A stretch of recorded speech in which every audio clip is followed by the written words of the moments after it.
High, this is Mazhar Rakib from first learn English. আজকে আমি বিখ্যাত রাইটার ড্যানিয়েল ডেফোর লেখা রবিনসন ক্রুসো নভেলটি নিয়ে আলোচনা করব।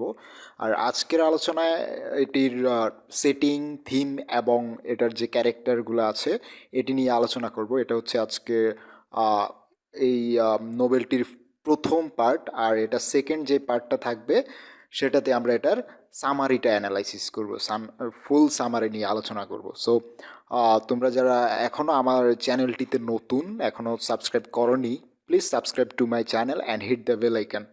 আর সেই সাথে যদি চাও তোমরা আমার ফেসবুক পেজেও জয়েন হতে পারো, এবং আমাদের যেই ফেসবুক গ্রুপ আছে ওখানে তোমরা অ্যাড হয়ে যেতে পারো। সো আমি সরাসরি এখন এটার আলোচনায় চলে যাই। Robinson Crusoe by Daniel Defoe is a classic novel that follows the story is its main character Robinson Crusoe. তো এই যে রবিনসন ক্রুশো, এটি ড্যানিয়েল ডেফোয়ের লেখা একটি নোভেল, এবং এটাতে আমরা যে মেইন ক্যারেক্টার দেখতে পাবো সেটার নামই হচ্ছে রবিনসন ক্রুসো, যার নাম অনুসারে এটার নাম দেওয়া হয়েছে রবিনসন ক্রুশো। অর্থাৎ এখানে রবিনসন ক্রুশোর নামের একজন অ্যাডভেঞ্চারাস একজন লোক আছে, যার জীবনের একটি ঘটনা, জীবনের একটি কাহিনীকেই, তার যেই অ্যাডভেঞ্চার রয়েছে তার লাইফে, ওগুলাকে নিয়েই এই নোবেলটি লেখা হয়েছে। সো আমরা এটার ক্যারেক্টারিস্টিক্সে, অর্থাৎ এটার ক্যারেক্টারগুলোতে আমরা এখন চলে যাব। So Robinson Crusoe, the protagonist and narrator of the novel, সে হচ্ছে এই নোবেলটির প্রোটাগনিস্ট এবং ন্যারেটর, অর্থাৎ সে নিজেই এটা ন্যারেট করেছে। ফ্রাইডেও একটা ক্যারেক্টার, এটা আসলে ওই যে আমাদের থার্সডে ফ্রাইডে এইটা না, এটা হচ্ছে একজন ব্যক্তির নাম Friday.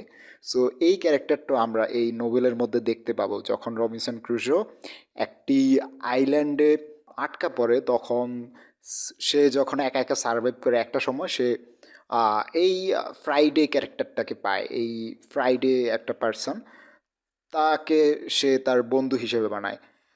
A native of the island who becomes Crusoe's loyal servant and friend. তো ওই যে ক্রুশো যখন ওই আইল্যান্ডে আটকা পড়ে, অনেক বছর ওখানে স্পেন্ড করার পরে, একা একা থাকার পরে একটা সময় সে এই ফ্রাইডেকে পায়, এবং সে তার এক লয়াল সার্ভেন্ট হিসেবে থাকে, এবং সেই সাথে তার একজন খুব ভালো বন্ধু বলা চলে। Then Portuguese captain, a ship captain who saves Crusoe from slavery and help him escape from the island. তো এই যে পর্তুগিজ ক্যাপ্টেন, সে ক্রুশোকে তার যে আহ, সে যেখানে আটকা পড়েছিল ওখান থেকে আবার একটা আইল্যান্ডে বা একটা দ্বীপে গিয়ে সে সেখানে দাস হিসেবে থাকে। তো ওখানে সে আবার এই পর্তুগিজ ক্যাপ্টেনের দেখা পায়, এবং সে কিনা তাকে তার এই দাসত্ব থেকে মুক্ত করে, এবং তার আইল্যান্ড থেকে আহ, পালিয়ে যেতে তাকে সাহায্য করে অনেক, এই পর্তুগিজ ক্যাপ্টেন। এরপর হচ্ছে জুরি, এই young slab boy who travels with Crusoe and helps him survive on the island. তো এই জুরি, এই ক্যারেক্টারটাকে আমরা এই পুরো নোবেলের মধ্যে একটা সময় আমরা এটা দেখতে পাবো। ক্রুশো যখন এখানে আটকা পড়েছিল, এর পরবর্তী সময়ে আরও তার সাথে যেই ঘটনাগুলো ঘটেছিল ওগুলার পরিপ্রেক্ষিতে, ওগুলার সময়, ওই সময়কালে এই জুরির অ্যাপেয়ার হয়, এবং তার সাথে কি ঘটনা বা তার সাথেও কি বিষয়গুলো ছিল এগুলো আমরা আলোচনায় দেখতে পাবো। দেন দ্য স্প্যানিয়ার্ড, সে হচ্ছে one of the men from the Spanish ship who crew is rescued by the cannibals and taken to a nearby island. সে হচ্ছে স্প্যানিশ একটা শিপের ক্রিউ ছিল, আর সে তাকেও ওই যে ক্যানিভেলসরা তাকে উদ্ধার করে, এবং পার্শ্ববর্তী যে আইল্যান্ডে আছে সেখানে তাকে রাখে। দ্য ক্যানিভালস ট্রাইব, এটা হচ্ছে a group of indigenous people who live on the island and attempt to capture and eat Crusoe. তো এই যে ক্যানিভাল ট্রাইব, ওরা হচ্ছে একটা গ্রুপ অফ আদিবাসী যারা কিনা একটা আইল্যান্ডে বসবাস করে এবং একটা সময় তারা কি করে ক্রুশোকে ক্যাপচার করতে চায়, ক্রুশোকে খেতে চায়।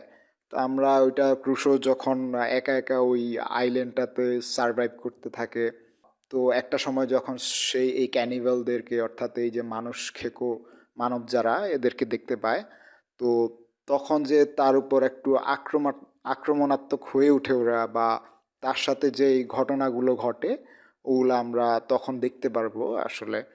তো আমরা এখন এটার থিমটা একটু দেখি, যেমন সারভাইভাল। সারভাইভাল একটা এটা theme. The story is about Robinson Crusoe's struggle and to survive on a deserted island and his efforts to make a life for himself there. তো এই যে এই থিমটার মধ্যে সারভাইভাল একটা থিম, আর এই স্টোরির মধ্যে আমরা দেখতে পাই রবিনসন ক্রুসো সে কী করে একটা মরুভূমি টাইপ অর্থাৎ জনমানবহীন একটি আইল্যান্ডে আটকা পড়ে এবং সে সেখানে খুব কষ্টে তার লাইফে সে সারভাইভ করার জন্য খুব এফোর্ট দিতে হয় তাকে, সে খুব স্ট্রাগল করতে হয় সেখানে। সো এটা দেখতে পাবো আমরা গল্পের মধ্যে। অ্যাডভেঞ্চার, অ্যাডভেঞ্চারও এটার একটা থিম। অবশ্যই এখানে অ্যাডভেঞ্চারটা থিম হবে, কেননা এই পুরো নোবেলটি হচ্ছে অ্যাডভেঞ্চারাস। সো এটা তো অবশ্যই অ্যাডভেঞ্চার থাকবেই। So Crusoe's experience on the island are filled with danger, adventure and exploration. তো এই যে তার এই আইল্যান্ডের যেই এক্সপিরিয়েন্সটা, এটাতে পুরোটাই ডেঞ্জারাস ছিল এবং অ্যাডভেঞ্চার ছিল এখানে, সেই সাথে এখানে বিভিন্ন এক্সপ্লোরেশন ছিল এখানে, অর্থাৎ তার অনেক ধরনের অভিজ্ঞতা হয়েছিল সেখানে। সো অ্যাডভেঞ্চারটাও এখানকার একটি থিম। দেন এখানে faith, Crusoe's religious belief play a big role in the novel and influence his actions throughout the story. তো এই স্টোরির মধ্যে এই রবিনসন ক্রুশো এটার মধ্যে আমরা একটা পর্যায়ে কিন্তু এটাতে দেখতে পাবো এই নোবেলটার মাঝখানেই, যে ক্রুশো যখন ওই দ্বীপে আটকা পড়ে তখন সে অনেকটাই অসহায় হয়ে যায়। তো তখন তার যে ধর্মের প্রতি একটি ভালোবাসা, ধর্মের প্রতি যে একটা রিয়েলাইজেশন, ওটা কিন্তু তখন আস্তে আস্তে চলে আসে। সে অনেকটা ধার্মিক হতে থাকে, তার বিলিফটা আরও বেশি বাড়তে থাকে ধর্মের উপর। সো এই যে এই ভালোবাসা তখন এসেছিল, এটাও কিন্তু আমরা এই নোবেলের মধ্যে পাই। সো সেই জন্য এখানে তার যেই বিলিফটা রয়েছে, তার যে ফেইথটা রয়েছে ধর্মের উপর, এটাও এই জন্য একটা ফেইথটাও হচ্ছে একটা থিম। দেন হচ্ছে ফ্রিডম, ফ্রিডমও অ্যানাদার একটি theme. The novel explores the idea of personal freedom and the lengths that people will go to achieve it.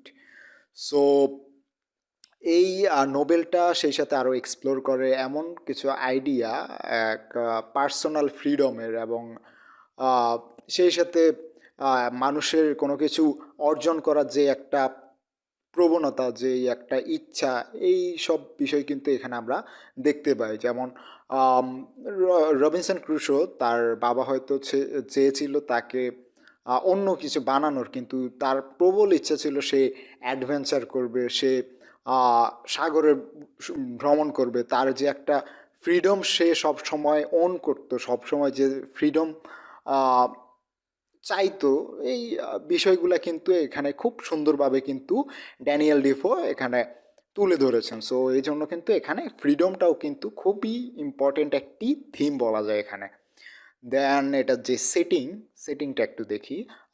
England, the story starts in England and shows Crusoe's life there before he embarks on his adventures.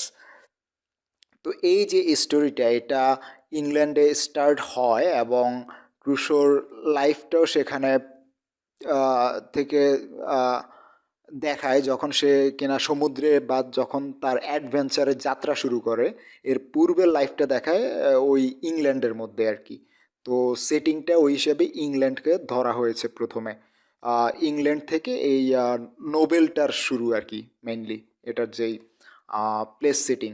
তো England থেকে শুরু, সেখান থেকে সে তার জার্নিটা শুরু করে, অ্যাডভেঞ্চারটা শুরু করে। সি, সমুদ্র, সমুদ্র একটা প্লেস অবশ্যই, যেহেতু এটা সমুদ্র ভ্রমণ নিয়ে একটি কাহিনী বলা যায়। So Robinson Crusoe's travels take him across the sea and he experience many dangers and challenge on the way. তো এই যে ক্রুশো, ক্রুশো সমুদ্রে ভ্রমণ করে এবং বিভিন্ন ধরনের কিন্তু তার এক্সপিরিয়েন্স হয় এই সমুদ্রের মধ্যে, এবং অনেক ধরনের ডেঞ্জার্স সে ফেস করে এবং বিভিন্ন চ্যালেঞ্জের মুখোমুখি হতে থাকে এই সি এর মধ্যে, এই সমুদ্রে যখন সে সমুদ্র ভ্রমণ ভ্রমণ করে। অর্থাৎ পুরো স্টোরিটাই বেসিক্যালি কিন্তু তার সমুদ্র জার্নি বা সমুদ্র ভ্রমণের উপরই কিন্তু বেসিক্যালি। সো আরেকটা প্লেস হচ্ছে ডিজার্টেড আইল্যান্ড, অর্থাৎ জনমানবহীন একটা আইল্যান্ড, ওটাও হচ্ছে এখানকার একটি setting. The main setting of the story is a deserted island where Crusoe is shipwrecked and must survive. অর্থাৎ এই যে জনমানবহীন আইল্যান্ড বেসিক্যালি, হ্যাঁ, যখন সে সমুদ্র তো মূলত এখানে মেইন থিম, মেইন সেটিং বলা যায়, বাট বেসিক্যালি সমুদ্রের মধ্য দিয়েই কিন্তু সে ওই ডিজার্টেড আইল্যান্ডে যায়। সো ওখানেই কিন্তু তার সমস্ত ঘটনা, সমস্ত কিছু, এই যে ফ্রাইডের সাথে দেখা হওয়া বা বিভিন্ন যে ঘটনা, সে একা একা সার্ভাইভ করা, সব কিছুই কিন্তু বেশিরভাগ যে পার্টটাই এটা কিন্তু ওই ডিজার্টেড আইল্যান্ডের মধ্যেই কিন্তু আমরা দেখতে পাই। সো এই জন্য কিন্তু এটা মেইন সেটিং বলা হচ্ছে এটাকে। এখানে তার জাহাজটি সেখানে ধ্বংস হয়, তো এবং সেখানে তাকে বাঁচতে হয়। সো এই ছিল মোটামুটি এটার যেই সেটিং, সেই সাথে উপরে আমরা দেখলাম এটার থিম, ক্যারেক্টার। সো এটা তোমরা বারবার একটু দেখবা, আশা করি তোমরা বুঝতে পারবা। আর সেই সাথে আমাদের সেকেন্ড পার্ট অবশ্যই দেখো, বিকজ ওখানেও আমি খুব ইজি ল্যাঙ্গুয়েজে লেখা ট্রাই করেছি, ওটা আমার হ্যান্ড নোটই থাকবে। সেকেন্ড পার্টটা সেটা তোমরা ভিডিও ডেসক্রিপশনে হোক, আইকন, অথবা আমাদের যে এন্ড স্ক্রিন, এই ভিডিওর যে এন্ড স্ক্রিন, সবখানেই তোমরা ওটার লিঙ্ক পেয়ে যাওয়া। সো অবশ্যই তোমরা এটার সেকেন্ড পার্টটা দেখে নাও। সো আজ এই পর্যন্তই। Take care, take love and tata. Linguistic ELT, history of English literature এবং অনার্স থার্ড ইয়ার ফোর্থ ইয়ারের ক্রিটিসিজম সহ আলাদা আলাদা সকল বিষয়ের কোশ্চেন ওয়াইজ কোর্স নিতে এখনই যোগাযোগ করো ভিডিও ডিসক্রিপশানে দেওয়া আমাদের ফেসবুক পেজে, বা মেসেজ দাও আমার ফেসবুক আইডিতে, অথবা আমাদের নাম্বারে যোগাযোগ করতে পারো। সো আমাদের কোর্সগুলোতে প্রত্যেকটা লেকচার এক্সপ্লেন করা হয়েছে খুব ইজি ওয়েতে, এবং প্রত্যেকটা ভিডিওর সাথে রয়েছে আমাদের করা ইজি হ্যান্ড নোট, এবং হ্যান্ড নোটগুলো অনেক সুন্দরভাবে সাজানো হয়েছে। এটা ইজি ল্যাঙ্গুয়েজে লেখা এবং স্ট্যান্ডার্ডভাবে লেখা। ভিডিওগুলোতে তোমরা দেখতে পারবা কোথায় কোন কোশ্চেন কিভাবে লিখতে হয়, বা কোন কোশ্চেনে কোন কোটেশনটা ব্যবহার করাটা খুব অ্যাপ্রোপ্রিয়েট হবে। এই সবগুলাই কিন্তু কোর্সগুলোতে বিস্তারিতভাবে খুব সুন্দরভাবে কিন্তু আলোচনা করা হয়েছে। সো তোমাদের জন্য কোর্সগুলা খুবই গুরুত্বপূর্ণ হবে, তোমরা এখনই চাইলে এগুলা নিয়ে নিতে পারো। আর এই কোর্সগুলার তোমরা আজীবন অ্যাক্সেস পাবে। সো সেই জন্য এটা প্রত্যেক সেশনের জন্যই কিন্তু গুরুত্বপূর্ণ, বিকজ এটা প্রত্যেক সেশনে এটার আপডেট থাকবে, রিক্রিয়েশন, রিঅ্যারেঞ্জমেন্ট থাকবে। সো এই ভিডিওটা এখন থেকে হয়তো 10 বছর পরেও যদি কেউ দেখো, ওই ব্যাচেও কিন্তু এটা আপডেটই হতে থাকবে। সো যে কোনো সময় তোমরা এটা নিতে পারো। সো আর দেরি না করে এখনই তোমরা কোর্সগুলো আমাদের ভিডিও ডেসক্রিপশানে দেওয়া সেই আমাদের ফেসবুক পেজের লিঙ্ক বা আমাদের নাম্বার রয়েছে, এগুলোতে যোগাযোগ করে তোমরা নিয়ে নিতে পারো। আর আমাদের কোর্সগুলো 7 কলেজ এবং ন্যাশনাল ইউনিভার্সিটির সিলেবাস অনুযায়ী তৈরি করা হয়েছে। সো এখানে তোমরা যারা 7 কলেজে তারাও নিতে পারবা, এমনকি যারা ন্যাশনাল ইউনিভার্সিটি তাদের সিলেবাসেও আলাদাভাবে নিতে পারবে। সো ধন্যবাদ সবাইকে।